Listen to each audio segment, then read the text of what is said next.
Sa Dwarven Kingdom ay naging epektibo ang intelligence gathering ng bansa dahil natanggap kaagad ni Haring Gazel at kanyang mga executives ang report patungkol sa pagtalo ni Rimuru kay Hinata na nagresulta para ang Commander-in-Chief ng Dwargen na si Von na hindi paniwalaan ang nakasulat sa ulat ng kanilang intelligence officer.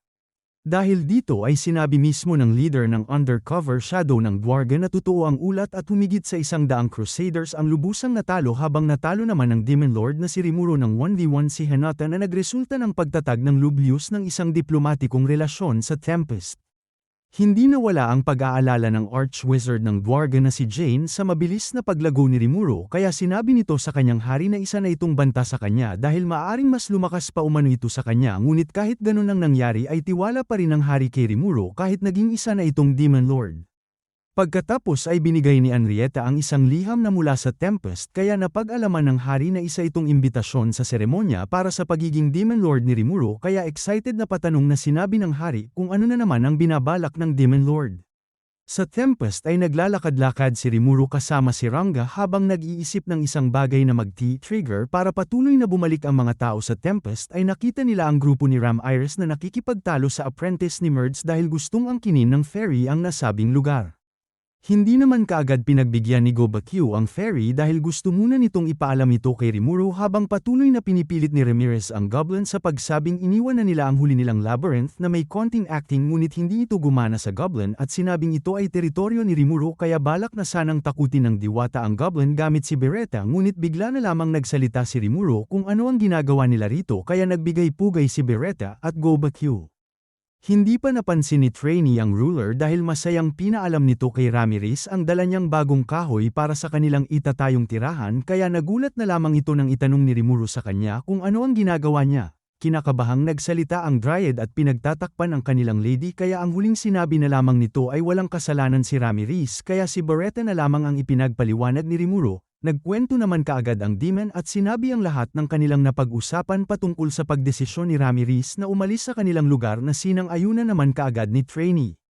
Pinaalam ng diwata kay Beretta na hindi masaya sa kanilang lugar dahil walang pumupunta rito kasama ang walang mapaglilibangan sa kanilang lugar at ang tanging nagpapasaya lamang sa kanila ay ang paggawa ng golem ngunit pinaalam ng diwata na kabaliktaran ito ng Tempest kaya dito niya gustong lumipat ngunit sinabi naman ni Beretta na tinanggihan na noong una ni Rimuru si Ramirez ngunit to the rescue kaagad si Trainee at sinabi sa demon na masyado niya itong iniisip at idinagdag na mabait si Rimuru kaya hindi niya umano tatanggihan ang isang kahilingan na mula sa kanilang lady kaya nadismaya na lamang dito si Beretta dahil tila kinukonsinti ng Dryad ang kanilang lady. Sinabi rin ni Beretta na pagkatapos silyuhan ni Ramirez ang pinto papunta sa kanyang labyrinth ay pumunta sila rito kaya pagkatapos nito ay kinonsensya ng diwata si Rimuru sa pagsabing wala na siyang mapupuntahan kung papalayasin siya ni Rimuru. Nalaman rin ni Rimuru mula kay Gobakyu na pinatulog nila ang mga gwardya kaya napikon rito ang ruler habang si Ramirez naman ay patuloy ang pagdadahilan at kasunod nito ay ang pagsabi ni Trainee na hindi ito kasalanan ni Ramirez dahil sinabihan umano ng masama ng mga gwardya ang kanilang lady kaya ginamitan niya ito ng spell na pampatulog. Hindi naman kumagat si Rimuru sa dahilang ito dahil may idea na ito sa nangyari at ito ay ang sinubukan nilang magtayo ng isang kubo sa lugar kaya pinigilan sila ng mga rumurondang gwardya. Dito na sinabi ni Rimuru na inutusan ni Ramirez si Trainee para patulugin ang mga gwardya dahil sagabal ang mga ito sa kanilang gagawin ngunit nakita sila ni Gobakyu kaya obvious ang naging reaksyon ng diwata nang matumbok ni Rimuru ang totoong nangyari. Pagkatapos ay napagmasdan ni Rimuru ang pintuan ng kubo na papunta sa isang labyrinth kaya nagkaroon siya ng idea patungkol rito. Sa Sorciers Dynasty ng Saryon ay nakipag-usap ang Archduke na si Errol sa kanilang Emperor na si Elmisha para sabihin ang imbitasyon na mula sa Tempest. Hindi sukat akalain ni Errol na makikilala si Rimuru bilang isang Demon Lord habang nasa kanyang isipan na hindi niya maisasama ang Emperor sa Tempest ngunit ganun pa man ay naalala nito ang usapan nila ng Emperor 3 buwan na ang nakakalipas patungkol sa pagpunta niya sa Tempest na ayon sa Emperor ay isang interesadong lugar. Bakas sa mukha ng Emperor ang pagkadismaya dahil pumunta ang Archduke sa Tempest at ginamit ang titulong envoy para bumuo ng isang kasunduan nang hindi niya nalalaman kaya kanyang sinabi na kung napakahalaga ng kanilang layunin sa Tempest ay gusto niyang siya mismo ang pumunta. Humingi naman ng paumanhin ang Archduke patungkol rito at ikinatwira na ang Tempest ay bansa ng mga halimaw na isang delikadong lugar ngunit kahit sinabi ito ni Errol ay tila mas lalo pang gustong pumunta ni Elmisha dahil gusto niyang makita ng kanyang mga mata ang kawili-wiling nilalang na ang tinutukoy ay si Rimuru. Kinatwiran ng Emperor na kahit nabubuhay siya ng maraming taon ay hindi siya nagkakaroon ng pagkakataon katulad ng ginawa ni Herald na unang nakilala si Rimuru pagkatapos ang pagsilang niya bilang Demon Lord. Tumayo ang Emperor sa kanyang kinauupuan at kinonsensya si Herald sa pagsabing isa siyang nakakaawang Emperor dahil ganito siya tratuhin ng kanyang sariling mga tao kaya kanyang pinaalam na sobra siyang nasaktan dahil rito ngunit ang totoo ay excited ang Emperor sa panganib na sinasabi ng Archduke. Binago ng Emperor ang usapan at tinanong si Herald kung alam nito ang dahilan kung bakit gumanda ang quality ng matatamis na tinapay na binili nila kay Yoshida ngunit walang idea rito ang Archduke at ang tanging alam lamang nito ay isang baker si Yoshida na may store sa Engracia. Si Elmisha rin ang sumagot sa kanyang tanong para malaman ni Herald ang dahilan kung bakit gumanda ang quality ng mga tinapay ay dahil meron ng kinukuhaan na source ang baker para sa mga sangkap at pinaalam na ang dalang souvenir ni Eryun para sa kanya ay ang pinakamasarap na cake na kanyang natikman kaya na-shock na lamang ang Archduke dahil hindi siya binigyan ng kanyang anak. Pinaalam rin ni Elmisha na hinanap niya ang baker para magtrabaho sa kanilang bansa ngunit tinanggihan siya nito kahit gaanong pera ang ialok nito sa kanya. Nalungkot ang Emperor sa sumunod nitong sinabi dahil kamakailan lamang ay sinabi ni Yoshida na isasara nito ang kanyang kafe kaya napatanong na lamang ang babae kung lilipat ito ng lokasyon at kung ganun nga ang mangyari ay isang malaking problema para sa kanya na hindi matikman ang mga dessert na ginawa ni Yoshida. Sinabi ni Elmisha na sa paggamit niya ng kanyang pondo at posisyon ay nakakuha ito ng kawili-wiling impormasyon dahil ang lugar kung saan lilipat si Yoshida ay walang iba kundi ang Tempest kaya tinanong ng Emperor si Herald kung ano ang ginawa niya roon kaya naalala na lamang ng Archduke ang kanyang matamis na kinain at napagtanto na ang pagpuri ng kanyang anak kay Shuna patungkol sa perpekto nitong paggaya sa recipe ay kay Yoshida. Dahil rito ay humingi ng pasensya ang Archduke habang inakala naman ng Emperor na pumunta si Herald sa Tempest para kontrolin ang matatamis para sa kanyang anak na si Eryun. Matapos mapagtanto ang hindi pagkakaunawaan ay tinanong ni Herald ang Emperor kung ano ang itutugon nila kay Rimuru kaya napaisip ang Emperor habang seryosong inisip naman ni Herald ang patungkol sa matatanggap niyang pagsisiyasat mula sa mga taong nagsisikap na makakuha ng kalamangan sa kanya dahil ang destinasyon ay ang bansa ng mga halimaw. Bukod pa rito ay nag-aalala rin ang Archduke na baka hindi papalagpasin ang oportunidad para patumbahin ang kanilang Emperor kaya napansin rin ni Elmisha ang pag-aalalang ito ni Herald at seryosong sinabi na kahit anuman ang isipin ng tinawag niyang mga kabataan ay walang makakapaghiganti sa kanya at itinoon ang topic kay Rimuru na ang isang nilalang na hindi dapat sila makampante. Nagtaka naman si Herald sa sinabi ni Elmisha kaya klinero ng Emperor kung madaling tinanggap ni Rimuru ang paggawa ng highway papunta sa Saryo na siya naman sinagot ni Herald at kanyang idinagdag na hiningi rin umano ni Rimuru ang karapatan sa tolls at custom fees ngunit siya naman ang bahala sa construction na siya namang pin-point out ng Emperor na yun ang issue dahil ang karapatang yun umano ay ang pinagmumula ng napakalaking kayamanan. Akala ni Herald ay ang karapatan sa pinagmulan ng kita lamang ang pinupunto ng Emperor kaya sinabihan siya nito na malayo pa ang kanyang lalakbayin at pinaliwanag na ang mahahabang buhay na katulad ng kanilang lahi ay gumagawa ng plano batay sa pangmatagalang kita na siya namang sinang-ayunan ni Herald at sinabing napagpasyahan niya ito matapos makumpara ang tolls ng highway na ginawa ni Rimuru kumpara sa magiging gastos kung sila ang gagawa ng highway. Ganun pa man ay tinawag ng Emperor na kulang sa kaalaman ang Archduke at pinaalam na ang paggawa ng highway sa kagubatan ay isang mahirap na gawain na walang sinumang sumubok noon dahil walang mapapala sa paggawa nito ngunit ngayon umano ay meron ng malawak na teritoryo sa timog na pinamumunuan ng Demon Lord na si Milam at nakatakdang maging isang maunlad na lupain na may malakas na sandatahang militar habang sa hilagang kanluran naman ay ang Western Nation at sa hilaga ay ang Dwargan. Sa gitna naman ng mga bansang ito ay ang bagong bansa na Tempest na siyang naisip rin ni Herald kaya sumangayon siyang si Rimuru ang gumawa ng highway dahil para sa kanya ay mas mahusay na makakuha ng kita sa pamamagitan ng pagbabayad ng usage fees. Tumayo si Elmisha dahil hindi pa rin napagtanto ni Herald ang kanyang punto at sinabing mahusay sana ang kanyang ginawang trabaho ngunit ikinasasangkutan ito ng mahabang buhay nilang lahi at ang Demon Lord kaya dapat ay nag-isip pa umano ito ng husto kapag pipirma ng isang kasunduan na walang time limit at binigyan ng score na 8/10 ang Archduke para sa kanyang desisyon. Pinoint out ni Elmisha na dapat ay tumulong sila sa construction dahil kung mayroon man umano silang record ng pagtulong ay mas madali ang kanilang negosasyon patungkol sa bayad na siya nang napagtanto ni Herald kaya nagsisisi ito sa pagkabigong pag-isipan ng husto ang ganun kalayo. Pagkatapos nito ay itinuon ng Emperor ang kanyang pansin patungkol sa gagawing tugon sa imbitasyon ng Tempest na sa tingin ng babae ay sa pagitan ng sweet shop at highway. Binanggit rin ni Elmisha na bihasa si Rimuro sa lipunan ng tao kaya walang pag-aalinlangan na dati siyang otherworlder ngunit meron na umanong kapangyarihan ngayon si Rimuro na gamitin ang kanyang karanasan at kaalaman at kasunod ay binanggit ang mga otherworlder katulad ng disciple ng hero na si Shizu at ang Grandmaster na si Yuki kasama ang captain ng Crusaders na si Hinata na siyang binanggit ng Emperor na isang mahalagang tao sa Western nations ngunit mas mababa umano ang kanilang impluensya kumpara sa kapwa nila otherworlder na ang Demon Lord na si Rimuro kaya hindi nila papalampasin na hindi dumalo sa imbitasyon. Samantala sa Tempest ay dinala ni Rimuro ang mga individual na present sa komisyon na naganap patungkol sa paggawa ni Ramirez ng kubo sa kanyang teritoryo. Kinausap ni Rimuro si Gobakyo kung posible ang espasyo para sa evacuation sa ilalim ng arena na sinagot naman ng craftsman na hindi ligtas ang space sa ilalim dahil maaring magdulot umano ito ng shockwave ngunit posible umano ito kung hindi pantay sa arena ang gagawin sa ilalim kaya dahil dito ay pinaalam ni Rimuro na gagawa ng pintuan sa ibaba nito na makapal at mabigat na katulad umano ng paglalagay ng maraming stone tablet sa paligid. Akala ni Gobakyo ay plano ni Rimuro na gumawa ng evacuation space sa kabila ng pintuan ngunit sinabi ni Rimuro na tanging pintuan lamang ang kailangang gawin rito na siyang itinanong niya kay Ramirez kung tama nga ba kaya nagkaroon na lamang ng kasiyahan sa mga mata ng diwata ang pagtanong na ito na tila may idea na ito sa gustong gawin ng slime hanggang sa inilahad ni Rimuro na gusto niyang gumawa ng underground labyrinth gamit ang kanyang kapangyarihan kaya kumislap na lamang sa tuwa ang kanyang mga mata.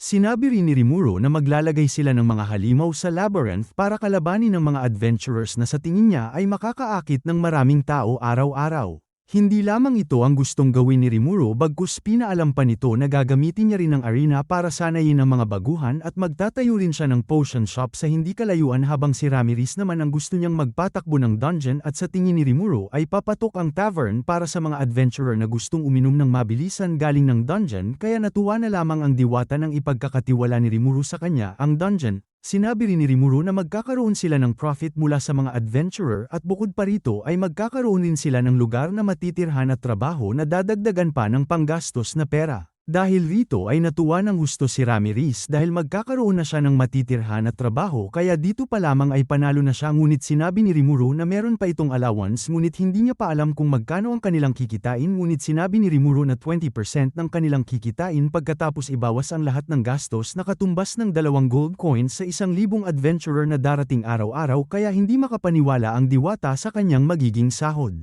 Kahit estimate pa lamang ang sinasabi ni Rimuro ay tila nasa Cloud9 na ang diwata dahil ito ang una niyang pagkakataon na magkakaroon ng trabaho at bukod pa rito ay napakalaki ng sahod na sa tingin niya ay magpapayaman sa kanya. Habang tinitingnan nila ang mapa ng Tempest ay dito sinabi ni Rimuro ang kanyang iniisip na pagpapalawak sa open area sa labas ng western gate ng Tempest na kung saan natatapos ang highway para buksan ang arena kaya napatanong na lamang ang diwata kung wala na bang espasyo sa loob ng bayan na sinagot naman ni Rimuro na kasalukuyang ginagamit ng mga lycanthrope refugees ang natitirang espasyo sa loob dahil sa pansamantalang pabahay. Nagsalita naman si Gobakyo na maghihintay ang development sa lugar hanggang matapos ni Geld ang trabaho sa ginagawa na bagong capital ng Year Azania kaya nagkaroon ng idea si Ramirez at sinabing ilipat na lamang ang mga refugee sa kanyang labyrinth dahil maaari niya umanong dalhin ang buong lugar kasama ang mga naninirahan dito ng sabay-sabay ng walang problema. Nagulat sa pagkamangha si Gobakyo at Rimuro kaya gusto pang malaman ng ruler ang mga kayang gawin ni Ramirez kaya sinabi ng diwata ang lahat kay Rimuro at pagkatapos nito ay nasabi na lamang ni Rimuro na nalutas na ang kanilang alalahanin patungkol sa kaligtasan at maging ang kanilang ambisyon ay malapit ng maging realidad ng dahil kay Ramirez na tuwang-tuwa dahil sa mga magagandang papuri mula kay Rimuro.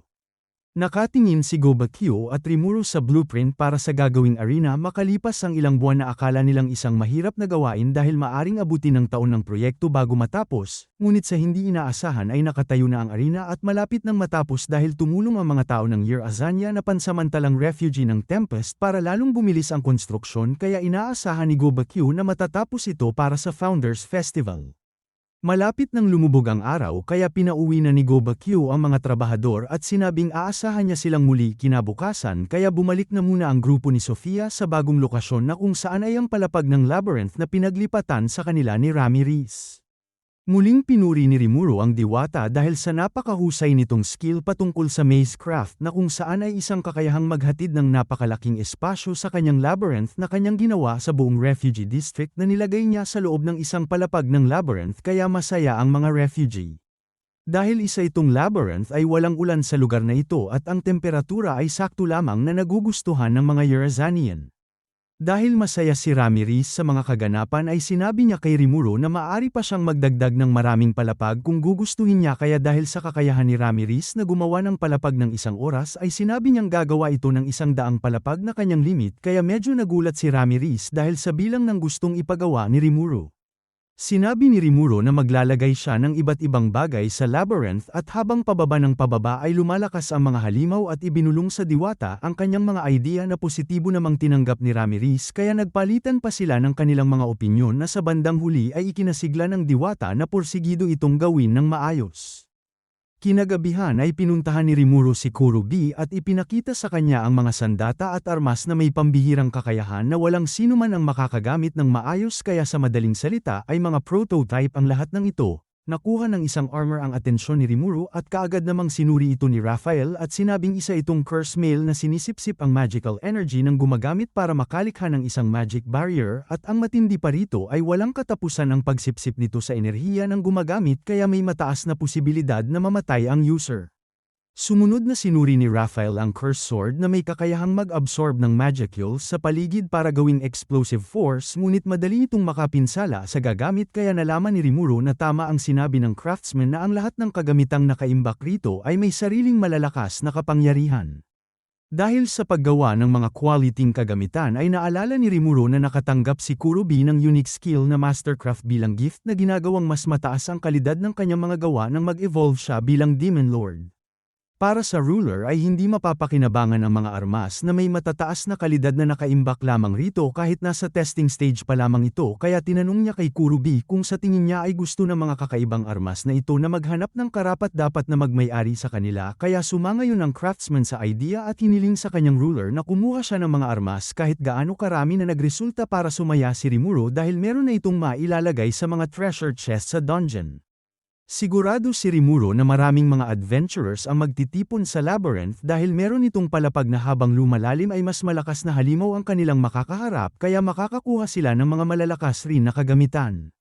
Hindi pa rito natitigil ang mga plano ni Rimuru dahil kung okay na ang labyrinth ay gagawa rin siya ng mga inns at equipment stores para sa mga adventurers kasama ang mga appraisal para masuri ang kanilang makukuhang kagamitan kaya para kay Rimuru ay makikilala ang underground labyrinth ng mga adventurers na siyang magpapasikat sa Tempest. Binigay na rin ni Kurobi ang natapos na espada na hiniling ni Rimuru na isang matibay at kusang mag-a-adjust sa magical energy ni Rimuru at itinuturing ng craftsman na kanyang pinakamahusay na obra. Hinugot ni Rimuru ang espada at namangha sa resulta dahil sakto lamang ang haba nito para sa kanya kaya pinuri niya ang craftsman. Kahit walang makita ang bakas na hindi pa natatapos ang espada ay pinaalam ni Kurobi na hindi pa ito tapos at dagdag pa nito na nilagyan niya ng butas ang base ng espada tulad ng hiniling ni Rimuru ngunit tila nagtaka ang ruler dahil wala siyang nakitang butas kaya nakangiting pinaalam ng craftsman na special ang espada dahil mag-e-evolve ito kapag nasanay sa kanyang magical energy at sa bandang huli ay maging isang legend class weapon kaya dito nalalabas ang butas na tinutukoy ng craftsman.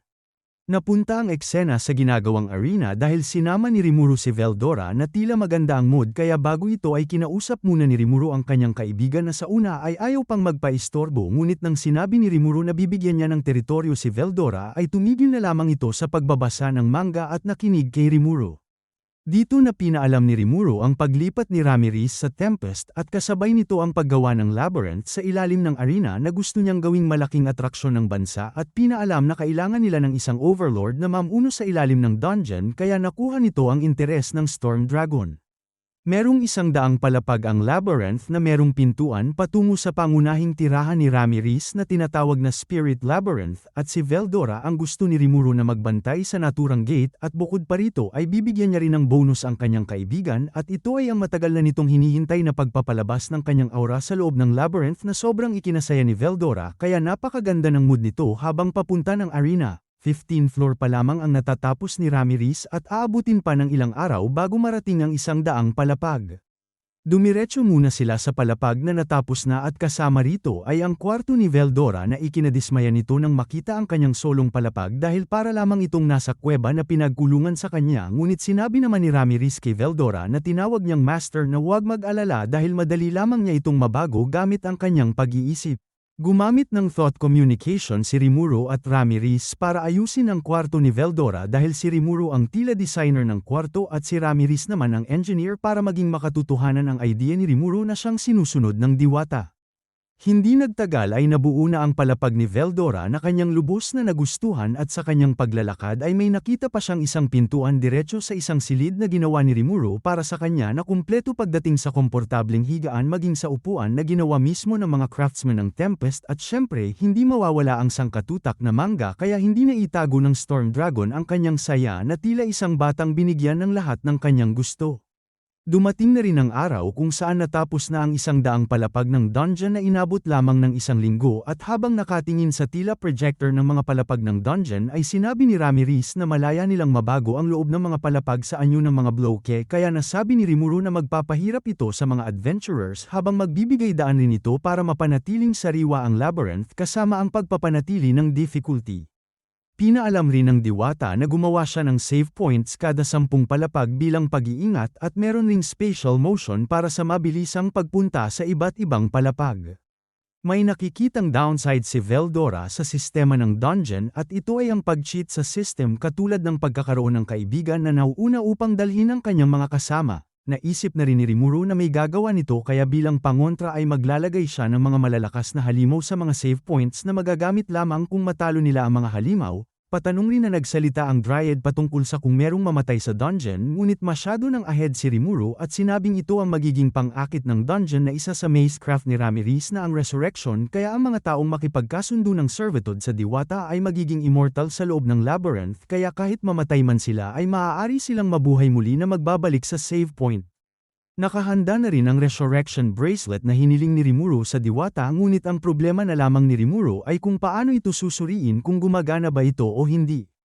Hindi makapaniwala si Rimuro dahil nagsalita si Ramirez na sinubukan niya na ito kay Beretta na suot ang bracelet at pagkatapos mabuhay ni Beretta ay nabasag ang bracelet na siyang naging hudyat para masabing gumagana ang kanyang ginawa. Dahil nagtanong si Veldora kung isang beses lamang magagamit ang bracelet kaya sinagot siya ni Rimuro na kinakailangan ng pahintulot upang makatanggap ng immortal attribute sa loob ng macecraft world ng diwata ngunit dahil nakikita ni Rimuro na maraming tao ang pupunta ng dungeon kaya mahihirapan si Ramirez na bumuo ng kontrata sa bawat isa kaya para gawan nito ng paraan ay gagamit na lamang sila ng consumable item na isang beses lamang magagamit at ito ang bracelet na magagamit lamang sa loob ng labyrinth. Pinuri ni Rimuro ang diwata dahil malapit na ring matapos ang dungeon kaya maaari na silang tumuloy sa susunod na yugto ng proyekto at ito ay ang pinakahihintay ni Veldora. Pamwesto si Veldora sa gitna at ilang sandali lamang ay pinalabas ang kanyang aura kaya gumamit si Rimuro ng barrier ngunit tumilapon pa rin sila sa lakas ng aura ni Veldora. Naramdaman ni Ramirez na kumakalat na ang malakas na magicules ng kanyang master sa labyrinth kaya naging hudyat ito na matagumpay ang kanilang plano ngunit habang nakatingin sa napakakapal na magicules ni Veldora na tila umaagos na tubig ay napaisip si Rimuro na kung ilalagay nila ang mga ore na miminahin nila rito ay magiging magi stone nito kaagad na makakatulong sa kanila dahil may plano silang mag-import ng malaking halaga ng ores. Hindi pa natatapos ang pagpapalabas ng aura ni Veldora kasabay nito ay sinabi ni Rimuro na hindi na nito kailangan pang magpigil at maaari na ni Veldora ilabas ang kanyang aura hanggat gusto niya ngunit binalaan na huwag itong gagawin sa labas ng dungeon. Pagkatapos ay sunod namang itinuon ni Rimuro ang kanyang atensyon kay Beretta dahil sinabi nito sa pinakamalakas na Demon Lord na si Guy na maglilingkod siya kay Ramirez kaya tinanong ni Rimuro kung ito pa rin ba ang nararamdaman niya ngayon ngunit hindi pa rin nababago ang gusto ni Beretta katulad ng nauna niyang hiniling na nais niyang pagsilbihan si Rimuro at Ramirez ngunit magiging labag naman ito sa ipinangako niya kay Guy. Handa namang tapusin ni Beretta ang kanyang sarili kung dumating man ang panahon ngunit ayaw na ni Rimuro na humantong pa sa ganon kaya kanyang pinabatid sa demon na lilipat rin naman si Ramirez sa Tempest at magtatrabaho rito at siyang mangangasiwa ng dungeon at ipinamulat sa babaeng demon na tinutulungan niya rin si Ramirez at pinaalam ni Rimuro na dahil rito ay para na rin siyang pinagsilbihan ni Beretta dahil rito. Tinanong ni Rimuro kung nais ni Beretta na ilipat kay Ramirez ang kanyang katapatan kaya bago niya sabihin na pagsisilbihan niya si Ramirez ay tiningnan muna niya ito na tila nagugustuhan na rin niya si Ramirez kaya sinabi ni Rimuro na mula ngayon ay maaari na siyang magsilbi sa diwata bilang servant kaya lumuhad si Beretta at inulit ang sinabi ni Rimuro ngunit kanyang sinabi na naaalala niya pa rin ang utang na loob niya kay Rimuro kaya kung kailangan umano nito ng kahit ano ay sabihin lamang sa kanya. Dito na nilagay ni Rimuro kay Ramirez ang pagmamay-ari kay Beretta at pagkatapos nito ay hiniling ni Rimuro kay Beretta na patuloy na protektahan ng Diwata kasabay nito ay hindi na itago ng Diwata ang kanyang emosyon dahil official ng servant niya si Beretta kaya wala nang tatawag sa kanya na loner. Pagkatapos nito ay itinuloy na nila ang mga trabahong gagawin sa dungeon at ang una nilang pinag-usapan ay patungkol sa mga bitag kaya nagkaroon ng mga suggestion ang bawat isang present katulad ng Poison Arrow, Poison Swamp at marami pang iba na kinumpirma ni Ramirez na kaya niya itong ilagay sa dungeon. Napansin ni Ramirez ang isang saradong silid na hindi niya sukat akalaing isang bitag kaya pinaliwanag ni Rimuro na isa itong silid na may maliit na oxygen na mahihirapang huminga ang sinuman na maaari nilang ikamatay kaya namutla ang Diwata at sinabing paminsan-minsan ay nakakatakot rin si Rimuro. Ganun pa man ay hindi makakabuo ang Diwata ng bitag na katulad nito kaya hiniling niya kay Rimuro na bigyan pa siya ng mga idea kaya sinabi ni Rimuro na magdagdag siya ng iba't ibang effects katulad ng mainit, nagyayelo at mabagyong palapag ngunit pinaalam ni Ramirez na hindi niya ito magagawa kaya ang excited na mukha ni Rimuro ay napalitan ng pagkadismaya ngunit naisip rin ito na masyadong labis na ang kanyang hinihiling dahil inakala niya na ang lahat ay madaling malulutas ng magic kaya humingi siya ng pasensya sa Diwata. Ang hindi nila alam ay may nakarinig ng kanilang pinag-uusapan at sinabing manghuli na lamang ng Fire at Ice Dragon at ilagay sa dungeon kaya pagtingin nila sa pinanggagalingan ng boses ay nabigla sila dahil narito pala si Milim na nag-offer kay Rimuro na siya mismo ang manghuhuli ng mga dragon para sa slime. Inakala pala ni Milim na naglalaro lamang sila nang hindi siya kasama kaya napahinto siya sa Tempest ngunit sinabi ni Veldora na komplikado at marangal ang kanilang ginagawa na tila pinagmukha ng Storm Dragon na hindi ito pwede sa isang isip bata na katulad ni Milim. Nagsalita naman si Rimuro na kaya siya nagplano ng festival ay dahil sa liham na ibinigay ni Milim kaya masayang-masaya ang Demon Lord nang malaman na hindi pala binaliwala ni Rimuro ang kanyang sulat.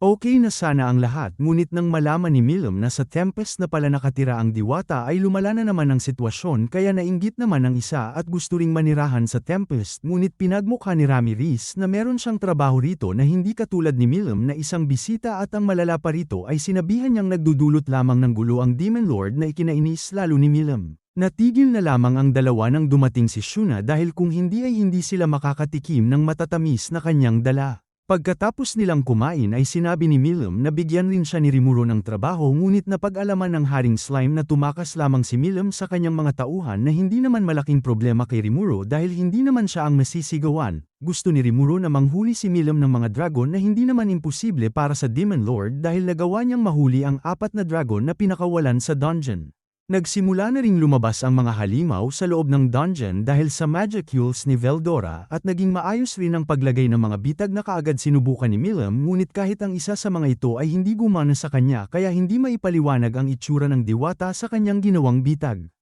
Sa bayan ay masayang dumating ang grupo ni Meyer Miles at makikita sa paligid ang patuloy na paghahanda sa festival ngunit kahit wala pang okasyon ay dumarami na kaagad ang pumupunta at lumalabas ng Tempest. Namangha si Meyer Miles nang makita ang arena dahil malapit na itong matapos ngunit hindi pala ito ang huling magpapanganga sa kanya kundi sa isang bahay na pinagdalhan ni Rimuro sa kanya dahil sa napakagandang design at eleganteng kagamitan na kinumpara niyang mas magarbo sa marangyang tuluyan ng Engrasya. Pinasalamatan ni Rimuro si Gobuman sa pagbabantay kay Meyer Miles at itinanong kung nagkaroon ba sila ng problema papunta sa Tempest na sinagot naman ito na oo ngunit narinig ito ng merchant at nagpasalamat kay Rimuro sa pagpapadala kay Gobuman kaya nakaligtas sila sa kakaibang mga halimaw sa daan na pinaghinalaan niyang kagagawan ni Viscount na si Kazak kaya dahil dito ay inutusan ni Rimuro si Gobuman na patuloy bantayan ang merchant.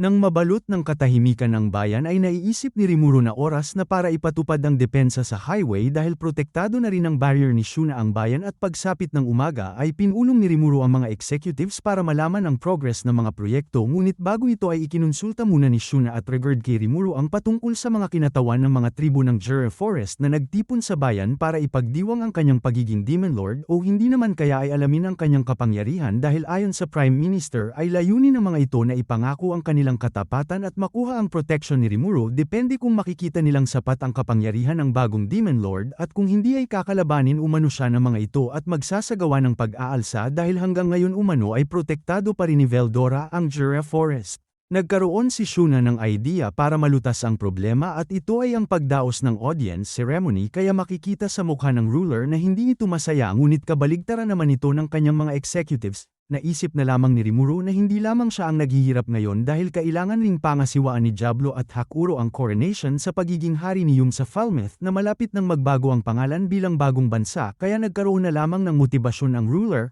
Nag-umpisa na ang audience ceremony at present sa lugar ang mga elite force ng Tempest kasama ang mga executives kaya sa una ay nahiya pa si Rimuru sa dami ng mga gustong makausap siya. Sa hudyat ng Prime Minister ay unang umakyat ang leader ng mga lizardmen na si Abiru at nagbigay pugay sa kanilang ruler. Sinabi ni Rimuru na hindi na kailangan ng pormalidad dahil iisang federation lamang sila ngunit nag-insist si Abiru na hindi ito ganun kasimple kaya pinaalam ni Rimuru na ang kanyang anak na si Gabiru ay nagsusumikap sa ilalim ng kanyang pamumuno na siyang bahagi ng Department of Development kaya nakaramdam rin ng pagiging proud ang leader ng lizardmen sa kanyang anak. Palubog na ang araw at ang huling grupo na nag-aantay para makausap si Rimuru ay ang mga Dryad na mayroong mahalagang bagay na hihilingin at ito ay ang pagsilbi nila kay Ramirez na para sa kanila ay isang perpektong master kaya pinayagan ni Rimuru ang kanilang kahilingan at ilipat sila sa Labyrinth at pagkatapos ay kinumpirma ni Rimuru na ang Labyrinth ay nasa loob ng pamumuno ng diwata na labas na ng kanyang jurisdiction kahit matatagpuan ito sa Jura Forest. Lumipat na rin sa Labyrinth ang mga Dryad na pinamumunuan ng kanilang master kaya gusto nilang bayaran si Rimuru para dito ngunit hiniling lamang ng Haring Slime na tulungan si Ramirez na pamahalaan ang Labyrinth na masaya namang tinanggap ng mga Dryad. Sa pangalawang araw ng audience ceremony ay dumating ang dalawang grupo ng mga aroganteng halimaw na nagtatalo at tila walang respeto sa mga executives at lalong-lalo na sa harap ng Demon Lord dahil ang bawat isa sa kanila ay gustong mapili para maipakita kay Rimuru na karapat-dapat silang mapili. Napagtanto naman ni Rimuru na sila ang pinakamahusay na makikita sa Jura Forest kapag purong kakayahan sa pakikipaglaban ang usapan at ikinumpara sa Greek mythology ang dalawa bilang Minotaur kaya naisip ni Rimuru na maaaring maging boss ang dalawa sa dungeon ngunit sa ngayon ay naramdaman ni Rimuru na gusto lamang siyang gamitin ng mga ito para lipulin ang kabilang panig kaya ipinaramdam ni Rimuru ang kanyang Demon Lord Haki para kahit konti ay magiging mapagkumbaba ang dalawa ngunit hindi ito nangyari dahil tila hindi nila napansin ang ginawa ni Rimuru. Ilang sandali lamang ay puwersahang winasak ang barrier na ginawa ni Shuna sa bayan kaya naging alerto ang mga executives dahil sa naramdamang napakalaking alon ng enerhiya kaya ang dalawang halimaw na hindi naramdaman ang Demon Lord Haki ni Rimuru ay namutla na lamang kaya napatanong na lamang ang Oxhead kung inatake ba si Rimuru ng ibang Demon Lord. Pumunta kaagad si Rimuru at mga executive sa lugar at sa paligid ay makikita ang mga nakahandusay na security force ng Tempest. Tatlong hindi pa kilalang mga individual ang salarin at kaya nila ito ginawa ay dahil sila dapat umano ang pumatay kay Clayman at agawin ang kanyang titulo bilang Demon Lord ngunit naunahan sila ni Rimuru kaya galit na galit ang mga ito ngunit kahit napakalakas nila ay wala namang namatay sa security force dahil ayaw ng tatlo na pumatay ng walang dahilan. Nagkatinginan si Benny at Shien na tila isang usapang napagkasunduan na si Shien na ang humarap sa hindi imbitadong bisita kaya dito nakilala ng pinakamatanda sa tatlo na siya ang babaeng Kija na bumugbog kay Clayman na sinabi sa kanya ng kanyang ama kaya excited itong makalaban si Shien. Narinig ni Rimuru ang tawagan ng tatlo kaya nalaman niyang magkakapatid sila at base sa kanilang antas ng enerhiya ay katumbas nito ang pre-awakened na si Clayman kaya nakakatiyak si Rimuru na ang kanilang ama ay isang Demon Lord. Nagsalita si Shien na busy si Rimuru sa kanyang audience ceremony kaya haharapin niya ang tatlo ng sabay-sabay na ikinagulat ni Rimuru dahil para sa Haring Slime ay walang ingat si Shien na harapin ang tatlo na mas malakas pa umano sa kanya kaya hiningi niya ang tulong ng kanyang kanang kamay ngunit sinabi lamang ni Benny na hayaan lamang si Shien dahil mas angkop umano si Shien na magpigil kumpara sa kanya kaya wala ng choice si Rimuru at dinala ang tatlo sa bagong arena. Tulad ng sinabi ni Shien ay haharapin niya ang tatlo ng mag-isa na tiwala sa kanyang kakayahan para maipakita na hindi lamang ang antas ng enerhiya ang magpapasya sa kahihinatnan ng labanan. Kaagad umatake ang matabang lalaki ngunit walang kahirap-hirap lamang itong kinounter ni Shien hanggang nagpalitan sila ng mga atake ngunit nagawang matalo ng babae ang mataba gamit ang purong lakas lamang at itinapon sa gilid ng arena kaya naging hudyat ito para sabay na pumasok ang dalawa ngunit ginawa lamang itong punching bag ng Oni kaya gulat na gulat si Rimuru sa kanyang nakita. Gustong makakuha ng kasagutan si Rimuru kay Benny patungkol sa ipinapakita ni Shien ngunit ang akala ng Defense Minister ay ang itinutukoy ni Rimuru ay ang pagiging mahusay ng babae sa pagpipigil ngunit ang tinutukoy pala ni Rimuru ay bakit sobrang lakas na umano ni Shien. Sa huli ay pinagsabihan ni Rimuru ang tatlo at pagkatapos ay napagtanto ng panganay na mas malakas umano si Shien kumpara sa kwento ng kanyang ama kaya sa hindi malamang dahilan ay naging excited ang tatlo dahil ang ibig sabihin nito ay mas malakas umano ang Demon Lord na si Rimuru. Napag-alaman rin ni Rimuro na mga anak pala ito ni Dagroel at nagpakilala ang bawat isa na siyang ikinagulat ni Rimuro kaya tinanong niya kung okay lamang na ibunyag nila ang kanilang pagkakakilanlan na sinagot naman ng panganay na okay lamang dahil inutusan ni naman umano sila ng kanilang ama na magsanay sa ilalim ng pamumuno ni Rimuro ngunit ang totoo ay nagdulot sila ng kaguluhan sa kanilang tahanan na ikinagalit ng kanilang ama kaya pinalaya sila na ikinadismaya naman ni Rimuro nang marinig ito dahil tila ipinipilit ng Demon Lord na si Dagroel ang kanyang masasakit sa ulong mga anak. Tinanggap na lamang ni Rimuro ang tatlo ngunit magsasanay sila sa ilalim ng pamumuno ni Shian na ikinagalak naman kaagad ng babae nang marinig ang utos na ito ni Rimuro at pagkatapos na maamong tinanggap ng tatlo ang kanilang superior ay bumalik na rin kaagad si Rimuro ngunit pagbalik niya ay nagtaka ito dahil nagsiluhuran na lamang ang dalawang mayayabang kanina dahil nakita pala nila ang naganap na paglalaban ng isa sa mga executive sa tatlong anak ng Demon Lord. Pagkatapos ng nangyari ay naging maayos na rin ang mga sumunod na kaganapan hanggang sa nakaharap ni Rimuro ang grupo ng mga elves na may lifespan ng 5 hanggang 800 taon kaya nang makita ni Rimuro ang elder na nakaluhod sa kanyang harapan ay tila napakabata nito para sa kanilang edad. Dito na nagsalita ang elder at ipinaalam ang kanilang karangalan kasama ang pagpunta nila para ipagdiwang at ialay ang kanilang taus-pusong pasasalamat na siyang ipinagtaka ni Rimuro dahil unang pagkakataon pa lamang nilang magkita. Dito na sinabi ng elder na dahil pala patungkol sa mga gozes at mezes ang kanilang pasasalamat dahil ang dalawang tribo umano ay nasa digmaan sa loob ng 100 taon kaya ang kagubatan kung saan sila nakatira ay napinsala kaya maging mga halimaw at mga hayop sa kagubatan ay lumisan maging ang mga prutas at gulay ay nagkamatay bago pa man ma-harvest kaya ang ilan umano sa kanila ay nagpasyang magtrabaho sa Dwargan. Pinaalam rin ng elder na kahit may napakalawak na lupain ang Jura Forest ay nahihirapan pa rin silang maghanap rito ng tirahan dahil sa digmaan ng dalawang tribo kaya naisipan umano nilang umapila kay Rimuro na gawa ng paraan ang mga mararahas na halimaw ngunit bago pa man umano nila magawa ito ay naibigay na kaagad ni Rimuro ang kanyang hatol sa dalawang grupo kaya ang kailangan lamang nilang mga elves ngayon ay ang ligtas na lugar na malilipatan. Naisip kaagad ni Rimuro ang labyrinth na siyang bagong tirahan ng mga dryad kaya tinanong ni Rimuro kung ilan ang bilang nilang mga elves at sinagot naman ng elder na nasa humigit kumulang sa 300 na siyang sakto sa iniisip ni Rimuro kaya nagpasalamat ng buong puso ang elder sa kabutihang loob ng kanilang ruler. Bilang kapalit ay hiniling ni Rimuro na gumawa sila ng trabaho sa kanya na masaya namang tinanggap ng elder dahil kung ang kanilang kapangyarihan umano ay makakatulong sa kanilang Panginoon ay wala nang makakapagpasaya pa sa kanila kaya ngayon ay inaasahan na lamang ng elder na bumalik sa kanila ang mga hindi pa nakakabalik nilang kauri dahil ang ilan sa kanila ay umalis para magtrabaho ngunit hindi na bumalik. Para sa elder ay hindi niya lubos maisip na iiwan ng iba niyang kauri ang kanilang sariling bayan kaya naalala na lamang ni Rimuro ang sinabi sa kanya ni Meyer Miles patungkol sa mga elf slaves at kaagad inutusan ng head ng intelligence na imbestigahan ang Viscount na si Kazak sa Blue Moon. Dumating na ang huli at pangatlong araw ng audience ceremony at ito ang araw na magkasabay dumating si Diablo at si Geld na may kanya-kanyang gawaing tinapos at gaya ng dati ay puro papuri ang unang sinasabi ni Diablo kay Rimuro dahil ganun ito mahumaling kay Rimuro na pinili niya bilang master ngunit kahit gustong marinig ni Rimuro ang ulat patungkol sa Falmouth ay ipinagpaliban niya muna ito dahil na rin ang kanyang magiging kaharap ngayong araw na sa tingin niya ang pinakamahirap na dumalo sa audience ceremony dahil ito lang naman ang sinasamba bilang Diyos ng kabundukan na ang tinatawag na Tengu.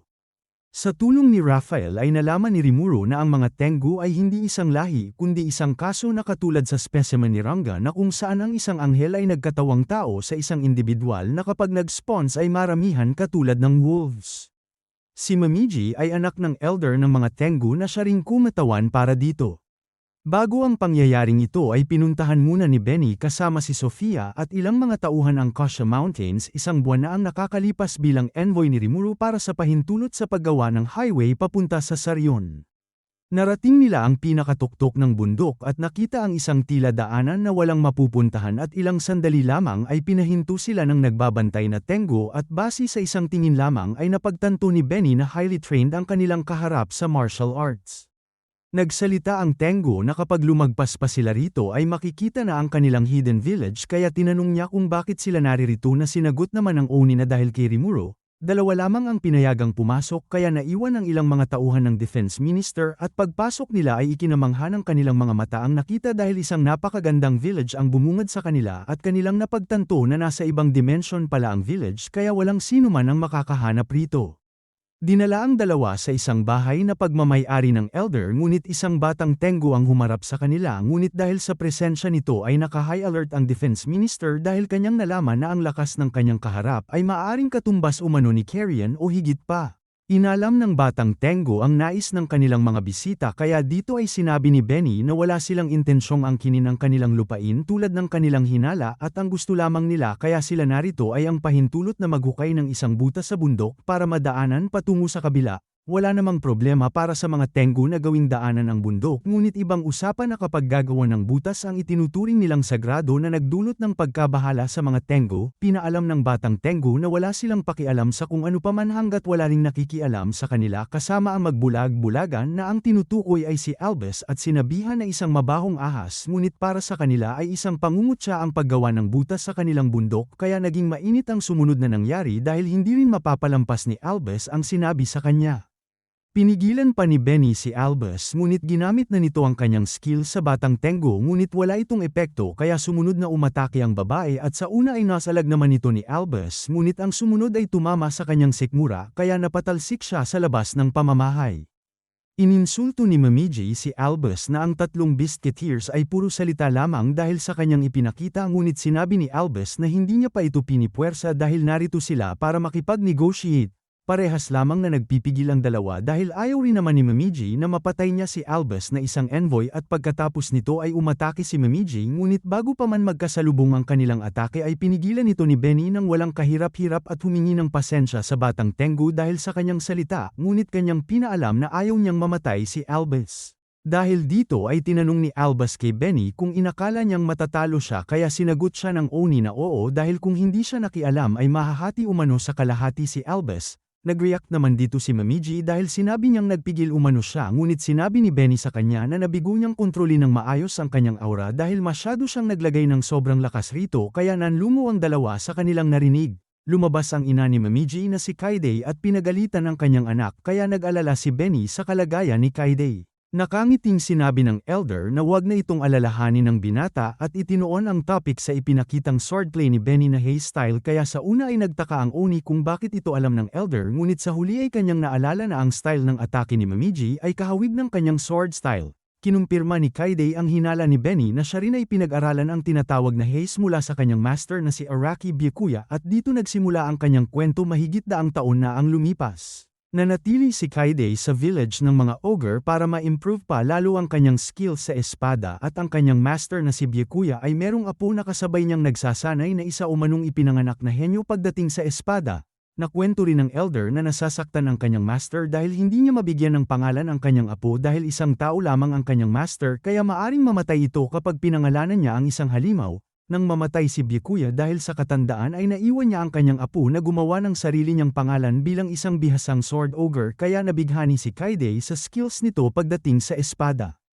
Nagkaroon ng idea si Benny kung sino ang tinutukoy ng elder kaya tinanong niya kung ito si Hakuro kaya nalaman ni Kaida na meron na pala itong pangalan ngunit mas natuwa siya nang marinig na buhay pa ito hanggang ngayon. Napatanong na lamang si Benny sa kanyang isip kung alam ba ito ni Hakuro habang patuloy na nagsalita ang elder na makakapagpahinga na siya ng may kaginhawaan ngayon dahil si Benny na ipinalaking mabuting binata ng kanyang lover ay ang magiging groom umano ng kanyang anak. Dagdag pa ni Kaide na kung tatanggapin ni Benny na maging asawa ang kanyang anak ay tatanggapin nitong lahat ang kahilingan na kanyang ipinunta rito at dagdag pa ng elder na handa rin siyang sumumpa ng katapatan kay Rimuru. Hindi pa tuluyang sumang-ayon si Momiji sa biglaang desisyon ng kanyang ina dahil gusto niyang makuha muna nito ang puso ni Benny katulad ng palaging sinasabi sa kanya ng kanyang ina. Bago umalis ay humingi muna ng paumanhin si Benimaru dahil hindi siya kaagad makakasagot sa offer ni Kaide ngunit naiintindihan naman siya nito at binigyan ng sapat na oras ang binata para ito'y pag-isipan. Sinabi ng elder na nais niya lamang bumuo ng kanais-nais na relasyon sa pagitan ng mga Tengu at Rimuru.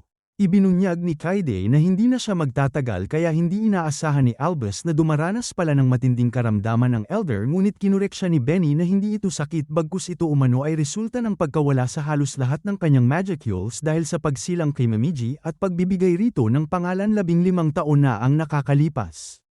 Napasabi sa isip si Kaide na si Benny ang huling pag-asa na ipinadala ng kanyang minamahal at umaasa ang elder na makakatulong ang binata para sa wala pang karanasan nilang anak, ngunit kung tatanggihan man ni Benny ang kanyang offer ay dapat niya rin itong tanggapin, at pagkatapos nito ay naghinala si Kaide na nasa pamumuno rin ng Demon Lord ang kanyang minamahal na inakala niyang mauuna munang mamamatay bago siya. Sa paghaharap ng mga Tengu at ni Rimuru ay sinabi ni Momiji na kinikilala nila si Rimuru bilang ruler ng kagubatan at inaasahang maging mabuting kapitbahay, ngunit pinaalam ng batang Tengu na hindi nila papayag ang manghimasok si Rimuru sa kanila, kaya hindi nagustuhan ni Shien ang kanyang pananalita, ngunit nagawa niya rin namang mapakalma ang sarili. Kahit medyo matapang ang pagbibigay ng mensahe ng batang Tengu ay napansin ni Rimuru na nanginginig si Momiji, kaya nalaman kaagad ni Rimuru na kinakabahan ang babae. Nagsalita si Rimuru na naiintindihan niya ang kanilang kahilingan at tinanong ang kanyang kaharap kung kinilala rin nila ang karapatan ng mga High Orcs na lumipat sa kabundukan, kaya sinagot rin siya ni Momiji na oo dahil hindi naman umano nila inaangkin ang pagpapala ng kabundukan. Maging ang mga Or na makikita sa kabundukan ay iniwan ni Momiji kay Rimuru ang pagpapasya, at ang tanging nais lamang nila ay huwag silang pakialaman, kaya napatanong si Rimuru sa kanyang isip kung ano ang inaalala ng batang Tengu at sinabi sa kanya na wala silang intensyong magsimula ng kaguluhan sa kanila, ngunit hindi naniniwala rito si Momiji. Nalaman ni Rimuru ang problema mula sa batang Tengu at ito ay ang paghihinala na nakikisama siya sa mapanlinlang umano na ibon na ang tinutukoy ay si Frey para makuha ang kanilang lupain, kaya humingi muna ng oras si Rimuru para makipag-usap sa mga executives, at dito ay kanilang napag-usapan na konektado ang Kasha Mountain sa lupain ng dating Demon Lord na si Frey, kaya naghinala sila na nagkakaroon ng tunggalian dahil rito. Dahil kay Geld ay nalaman ni Rimuru na mahilig sa matataas na lugar si Frey na katulad sa tirahan ng mga Tengu. Hindi na rin nakatiis si Momiji at sinabing ang target ni Frey ay ang Saryon, kaya gusto umano ni Frey na gawin silang mga tauhan bilang hakbang patungo sa kaharian ng mga elves dahil ang capital umano nito ay nasa mataas na lungsod sa ibabaw ng isang malaking sagradong puno. Dati pa man ay nasa hindi na magandang relasyon ang tatlo, at pagkatapos ng sagupaan ng puwersa ni Rimuru laban kay Clayman ay nagsilbi si Carrion at Frey sa ilalim ng Demon Lord na si Milim para umusbong ang isang bagong superpower na hindi kayang labanan ng mga Tengu, kaya ang mga nakakataas ay nagkaroon ng mainit na debate kung paano silang mga Tengu na magpatuloy, hanggang sa bumisita ang Defense Minister ng Tempest at naisip ni Rimuru na maling hakbang na isama si Albus na isa sa tatlong Biscuiteers dahil sa tingin niya ay nagdulot ito ng pressure kay Momiji.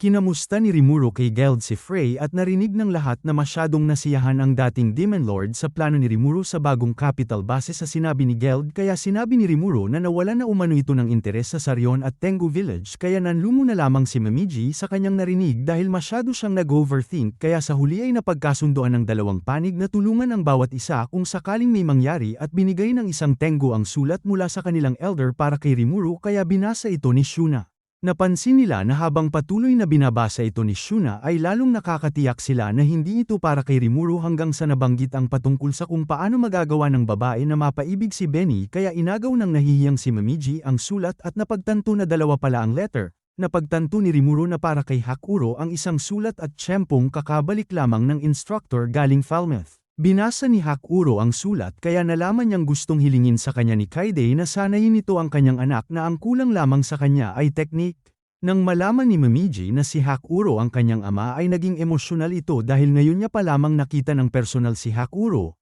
Binalaan rin ni Hakuro ang kanyang anak na hindi madali ang training na kanyang pagdadaanan at gusto niya bilang ama na mapagtagumpayan niya ito kasama ang pagkuha sa puso ni Benham Aro.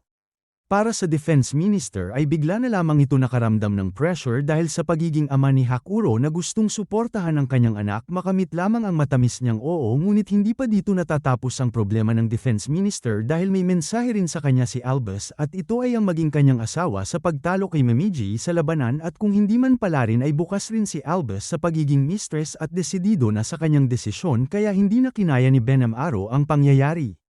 Dahil rito ay napagtanto ng ibang executives kasama si Rimuru na sikat pagdating sa mga babae si Benham Aro, at ganun rin si Sui, habang ang ibang executives naman ay hindi pinalad. Kinuha ni Rimuru ang opinyon ni Benny patungkol sa kanyang problema, kaya sinabi nito na isang asawa lamang ang kanyang kailangan, kaya masayang-masaya si Momiji sa kanyang narinig, ngunit tatanggapin niya pa rin ang hamon ni Albus para makuha ang karapatan na maging asawa si Benny. Walang problema kay Rimuru ang duel dahil isang pagsisikap ito para sa taong mahal niya ngunit ayaw niyang magdulot ito ng kamatayan kaya matapos sabihin ito ni Rimuru ay nag-usap si Shien at Shuna na ayaw patalo sa bawat isa kaya tumakas kaagad si Rimuru. Matagal-tagal na rin mula nang nagtipon ang lahat ng mga matataas na opisyal ng Tempest habang nasa gilid naman si Rimuru na punong-puno ng otoridad. Malumanay na pinaalam ni Rimuru sa lahat na magsasagawa muna sila ng debriefing bago ang festival at kasabay nito ang pagpapakilala niya kay Meyer Miles na isang taong may kakayahan kaya gagawin niya umano itong head ng finances ng bansa kung magiging matagumpay ang festival dahil siya ang magiging coordinator nito.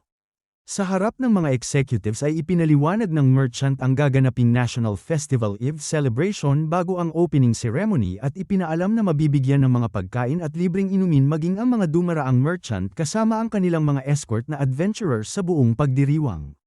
Hindi rin mawawala ang palace banquet para sa mga royalty at maharlika kasama ang gaganaping speech ng ruler sa main event ng opening festival na susundan ng panunood ng Tempest Opera.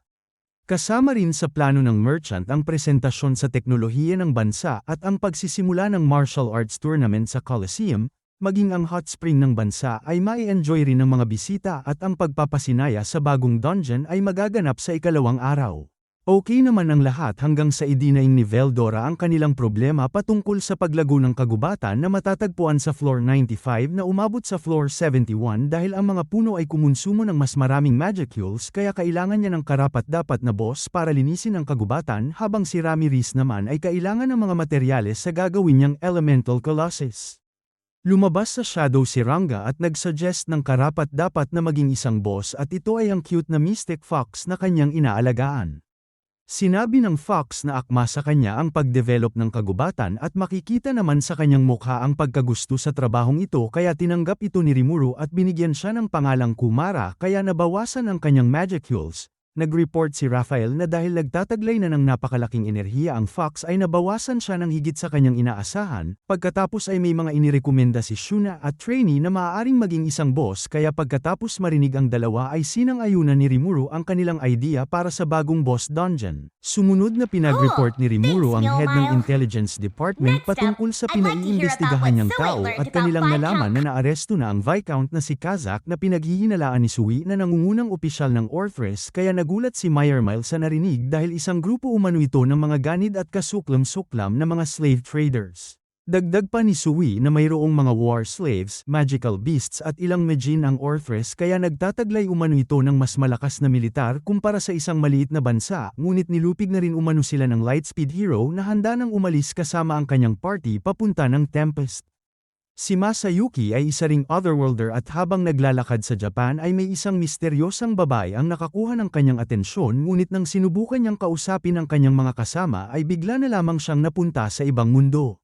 Bago pa man siya magkaroon ng idea sa nangyari ay nadamay muna ito sa affair ng ibang tao kaya nang sinubukan niyang protektahan ng babae laban sa tigasing lalaki ay nakarinig siya ng misteryosang boses dahil na-trigger ng kanyang kabayanihan ang isang unique skill na tinatawag na Chosen One. Wala mang idea sa mga nangyayari ay sinubukan niya pa ring gamitin ang Chosen One sa tulong ng boses kaya nag-activate ang kanyang heroic presence na nagdudulot ng tila isang petrify kapag mas mahina sa kanya ang kanyang kaharap. Dahil dito ay litong-lito ang sigang lalaki sa nangyayari kaya inatake nito si Masayuki ngunit nabaliktad ang pangyayari dahil pagbukas ng mga mata ni Masayuki ay nakabulagta na ang tinatawag ng mga tao na Mad Wolf at kanilang ikinamangha na pinatulog ito ng hindi ginagamitan ng mga kamay. Dahil pala sa kabayaran ng kanyang kabayanihan na sanhi ng napakataas niyang swerte ay magiging kritikal ang lahat ng kanyang normal na atake maging ang atake ng kanyang mga kasama na naging sanhi para magkaroon siya ng unang kompanyon. Sumunod na sumali sa kanilang grupo ay ang otherworlder na si Bernie, isang wizard na sa una ay hindi pa iginagalang si Masayuki ngunit nang makita niyang lumaban ang dalawa ay dito na nag-iba ang kanyang pananaw dahil sa heroic charm ng hero.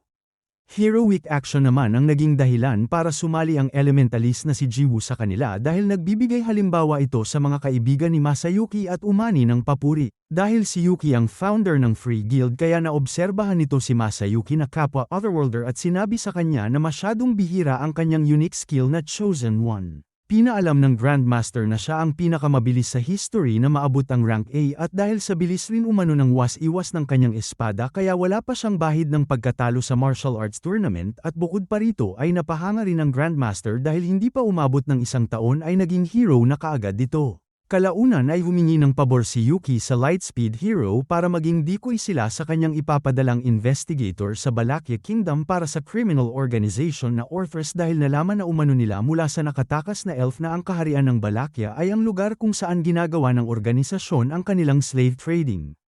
Pumayag si Masayuki sa pabor na hinihingi ng Grandmaster dahil hindi rin magagawang tanggihan nito ng Lightspeed Hero sapagkat marami na ring naitulong sa kanya ang Grandmaster simula nang napunta siya sa mundong ito.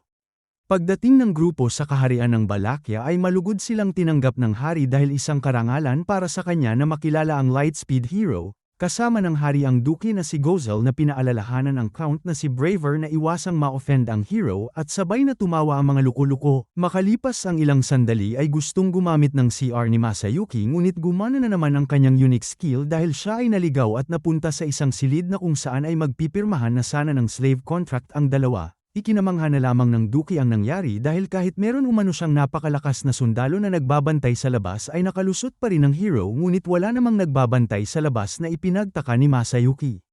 Sumunod na kumuha ang duke ng espada at tinarak sa likod ng count at pagkatapos ay inihagis ang espada sa tapat ni Masayuki para matuon ang sisi sa kanya at sinubukang tawagin ang kanyang mga tauhan ngunit dumating ang mga kasama ng hero at pinigilan sila. Napagtanto naman kaagad ng mga kasama ng hero ang balak gawin ng duke kaya pinagaling ni Jiwoo ang count dahil isang mahalagang saksi ito para sa kanila kaya kinabahan na lamang ang duke sa nangyari. Ilang sandali lamang ay dumating ang hari at hinuli ang dalawang noble kaya pagkatapos nito ay natukoy dahil sa paghahalughog na ang duke ay leader ng criminal organization na Orthrus at dahil sa mga dokumentong nakalap ay malinaw na dito sa kaharian ng Balakia ang kanilang base na ikinagalit ng hari kaya humingi siya ng tulong kay Masayuki para lipulin ang Orthrus. Tinulungan ng Team Lightspeed ang kaharian sa paglaban sa Orthrus hanggang sa natalo nila ito at sinunog ang kanilang base kaya nailigtas ang mga alipin kasama ang mga elf, naging dagdag sa patuloy na pagsikat ni Masayuki kahit wala naman siyang ginagawa ng dahil sa kanyang unique skill. Kinabukasan ay humingi ulit ng tulong ang hari para ibalik sa Jura Forest ang mga elves ngunit nang malaman niyang kasama na sa teritoryo ni Rimuru ang Jura Forest ay natakot ang hari na baka magreklamo sa Demon Lord ang mga elves patungkol sa masasamang gawain ng mga tao kaya natakot itong matulad sa Falmouth ang kanyang kaharian. Dahil sa pagmamakaawa ng hari ay tinanggap ni Masayuki ang kanyang kahilingan na dalhin ang mga elves sa Jura Forest ngunit bigla na lamang nagbago ang takbo ng pagkalat ng chismis dahil nang malaman ng mga tao ang balitang pagpunta ng hero sa Tempest ay nagbunyi sila dahil inakala nilang papatayin ni Masayuki ang Demon Lord. Maging ang mga kasama ni Masayuki ay tiwala ring matatalo niya si Rimuru ngunit para sa hero ay hindi sila pupunta ng Tempest para kalabanin ang Demon Lord bagkus ihatid ang mga nailigtas na elf slave ngunit alam niya rin sa kanyang sarili na hindi niya mapipigilan ang kagustuhan ng kanyang unique skill na Chosen One. Sa Tempest ay gustong-gusto ng mga executives na turuan ng leksyon si Masayuki dahil sa balitang kumakalat na papatayin niya umano si Rimuru ngunit dahil malapit na ang importanteng opening festival ay sinabi na lamang ni Rimuru na siya ang bahala sa hero dahil gusto niya muna itong makausap dahil sa utang na loob patungkol sa pagligtas ni Masayuki sa mga citizen ng kanyang bansa na mga elf sa Jura Forest. Habang papalapit na ang Founders Festival ay nagiging busy na rin si Rimuru sa pagtanggap ng mga bisita at ang una sa pila ay ang hari ng Bloommond kasama ang kanyang asawa. Unang bungad pa lamang ay nagpasalamat kaagad si Rimuru sa pagtulong ng hari sa kanila patungkol sa pagharap sa Falmouth ngunit sinabi ng hari na hindi na siya kailangan pang pasalamatan dahil sinunod niya lamang ang kanilang kasunduan. Masayang tinanong ng hari kung ang kanilang kasunduan ay magpapatuloy at kinumpirma naman ito ni Rimuru na hiniling na sana ay magpatuloy ang kanilang partnership ng maraming taon. Naging interesado ang hari sa balitang sinabi ni Rimuru kay Fuse patungkol sa gagawin niyang malaking proyekto ngunit dahil hindi lamang ang Tempest at Bloommond ang kasali rito ay gusto munang tipunin ni Rimuru ang mga kinatawan ng mga bansa para maipaliwanag muna ang mga detalye, ngunit dahil sa makulit ang hari ay pinahapyawan niya lamang ito sa proyekto patungkol sa gusto niyang gawing central distribution hub ang Bloommond sa hinaharap kaya sinabi na lamang ng asawa ng hari sa kanya na kailangan nilang maging matagumpay ang proyekto kahit anong mangyari matapos marinig ang plano ni Rimuru. Sinang-ayunan naman ng hari ang kanyang asawa at bago umalis ay umaasa ang reyna na magiging isang napakalaking tagumpay ang Founders Festival. Sumunod na nakausap ni Rimuru ay si Haring Gazel at pagkatapos tikman ng nakahain sa harapan ay pinaalam nito kay Rimuru na nakakapagod ang una niyang paglalakbay sa pamamagitan ng karawahe at dahil kay Rimuru ay marami siyang kailangang pagdaanan dahil hindi niya rin naman kayang pumunta sa malayo ng mag-isa gamit ang Pegasus para sa isang official visit. Napaisip si Rimuru dahil tama naman ang sinabi ni Haring Gazel dahil maging ang highway mula sa Blue Mound ay marami ring tao kaya nasabi na lamang ni Rimuru sa kanyang isip na napapanahon na para gumawa siya ng train para sa komportableng transportasyon. Ilang sandali lamang ay tinanong ni Gazel ang patungkol sa paglalaban ni Rimuru at Hinata dahil alam na rin ng Dwarf King na si Rimuru ang nanalo na taliwas sa bali-balitang naging tabla ang kanilang sagupaan kaya para sa mautak na hari katulad ni Gazel ay sa tingin niya ay may binabalak na naman ang Demon Lord. Dahil wala pang idea si Rimuru sa gustong ipabatid ni Gazel kaya sinabi ni Haring Gazel ang nangyari at ito ang pagpunta sa kanila ng Western Holy Church para hilingin ang formal na pagbubukas ng channel para sa mga negosasyon sa hinaharap at para sa Dwarf King ay malakas ang kanyang kutob na may kinalaman rito si Rimuru dahil dati ay tila kaunti lamang umano ang pagitan para i-consider sila ng Western Holy Church na isang halimaw ngunit nagbago ang kanilang isip.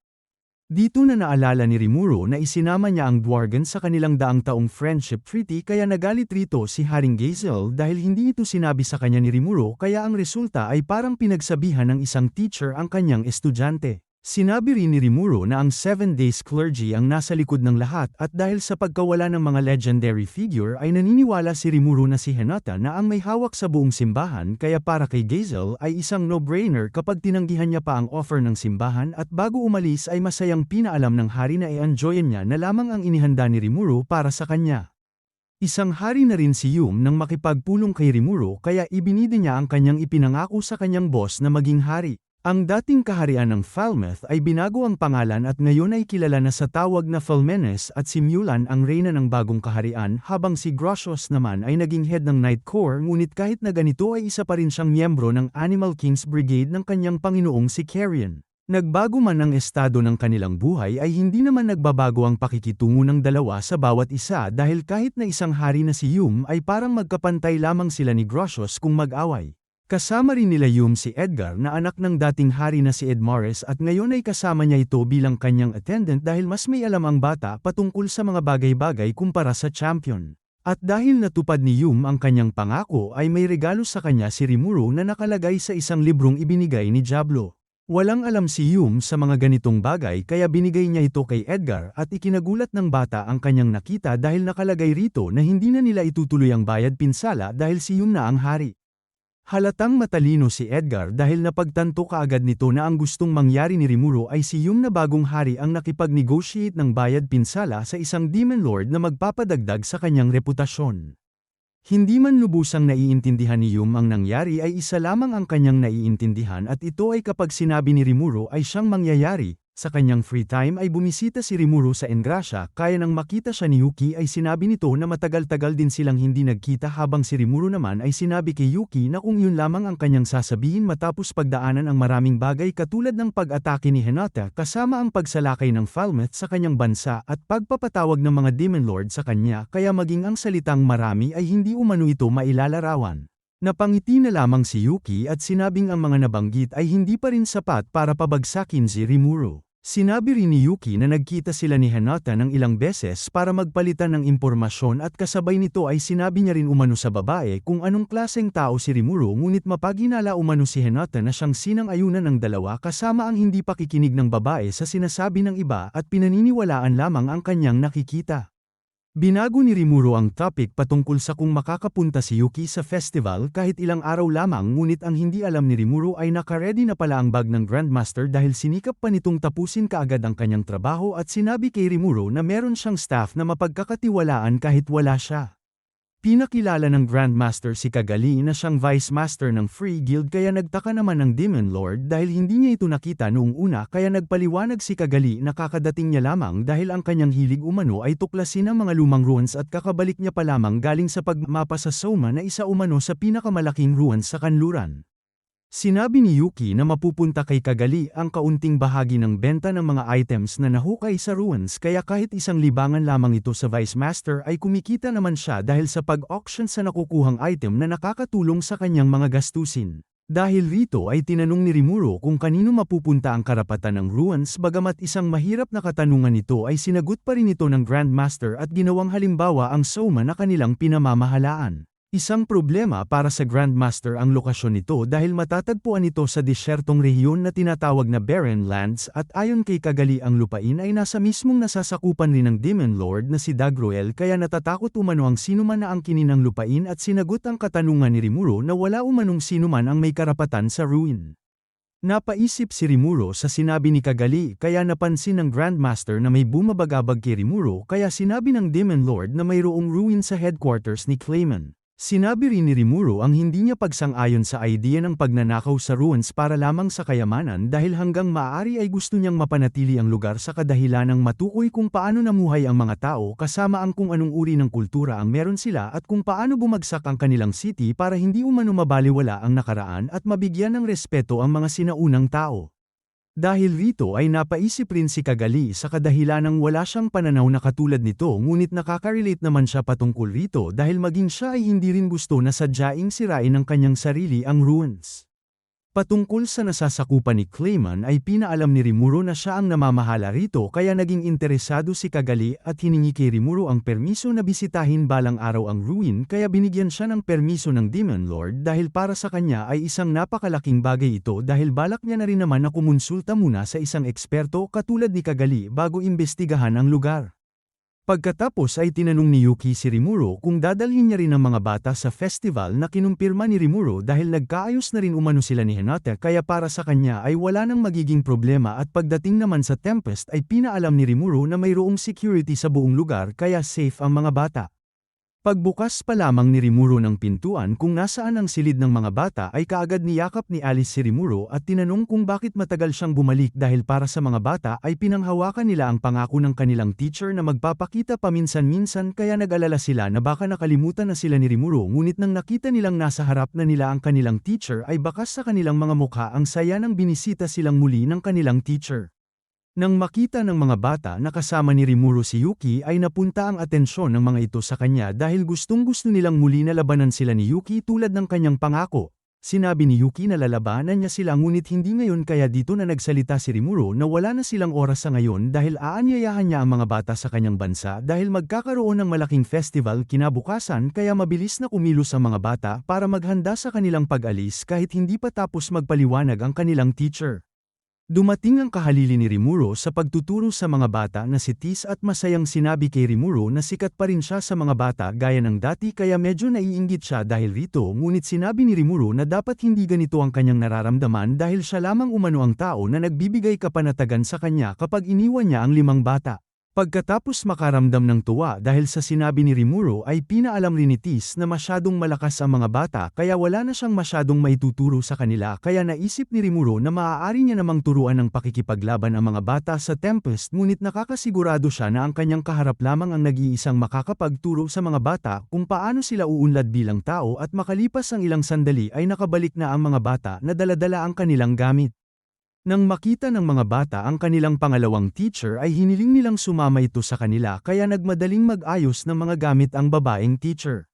Nang makarating sila sa Tempest ay nag-sorry si Rimuro sa mga bata dahil meron pa siyang trabahong gagawin kaya sa gabi na lamang ang muli nilang pagkikita na ikinadismaya ng mga bata ngunit nagkaroon ng idea si Rimuro na gawin ng mga bata ang kunyaring isang game at ang tila kakaibang kwintas ang magsisilbing libreng ticket nila sa mga stall na magbubukas sa festival. Sa pamamagitan nito ay maaari silang makakain at uminom alinman sa mga stalls kasama ang malayang pagpunta nila sa mga venue na gusto nila ngunit meron lamang itong budget na 100 gold coins at kung maubos nila ang budget ay game over at ang parusa nito ay babalik sila sa kanilang mga silid at gumawa ng takdang aralin. Lahat ng mga bata ay excited na tinanggap ang laro na ibinigay ng kanilang teacher. Masayang nag-uusap ang mga ito sa kung ano ang mga gagawin nila sa festival ngunit ang hindi nila alam ay isang excuse lamang ang pagbibigay ni Rimuro ng laro sa kanila para bigyan sila ng pera at hindi rin basta-basta mauubos kaagad ang 100 gold coins na kanilang budget dahil karamihan naman sa halaga na binibenta sa mga stalls ay mas mababa sa 1 gintong barya lamang.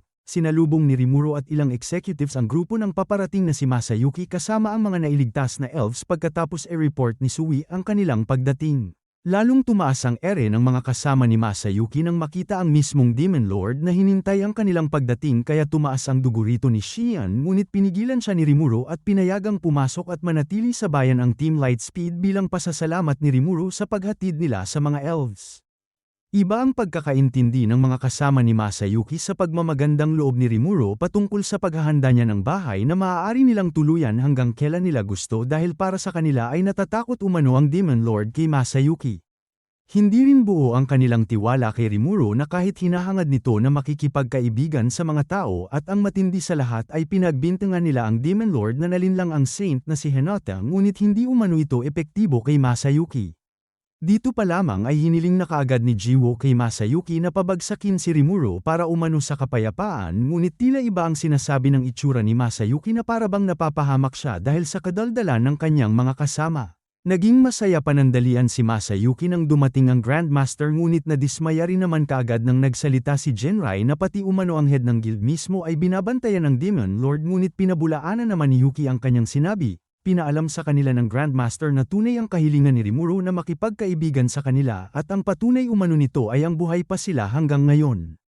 Hindi nagustuhan ng wizard ang sinabi ng Grandmaster dahil para sa kanya ay lumalabas na mas mahina umano si Masayuki kumpara kay Hinata habang patuloy ang pagdisrespect ni Jiwoo sa pagsabing huwag silang maliitin dahil ang isang Demon Lord umano ay walang laban kay Masayuki. Dahil patuloy na umiinit ang sitwasyon ay sinabi ni Yuki na hindi nila kalaban si Rimuru kaya walang dahilan para mag-away ngunit hindi pa rin tumigil si Jinrai dahil wala siyang tiwala sa Demon Lord na para sa kanya ay maaaring gawin umano ni Rimuru anumang oras ang kanyang masamang gawain. Dahil rito ay binigyan ni Rimuru ng offer ang Team Lightspeed na sumali sila sa gaganaping battle tournament ng bansa na kapag nagawa nilang mag-champion ay tatanggapin ni Rimuru ang kanilang hamon. Gustong-gusto ng mga kasama ni Masayuki na tanggapin nito ang proposal para mas lalong maipalaganap ang kanyang mabuting reputasyon kaya parang napilitan na lamang si Masayuki at tinanggap ang proposal kaya maging si Yuki ay nabigla kung sigurado ang hero sa kanyang desisyon ngunit sinabi ni Masayuki na sa tingin nito ay aayon pa rin ang kalalabasan ng lahat katulad ng palaging nangyayari sa kanya. Pag-alis ng grupo ay sinabi ni Yuki na tila meron na namang problemang kakaharapin si Rimuru ngunit hindi naman ito big deal sa kanya dahil para kay Rimuru ang pagkakaroon ng hero sa kanyang tournament ay marka ng isang karangalan.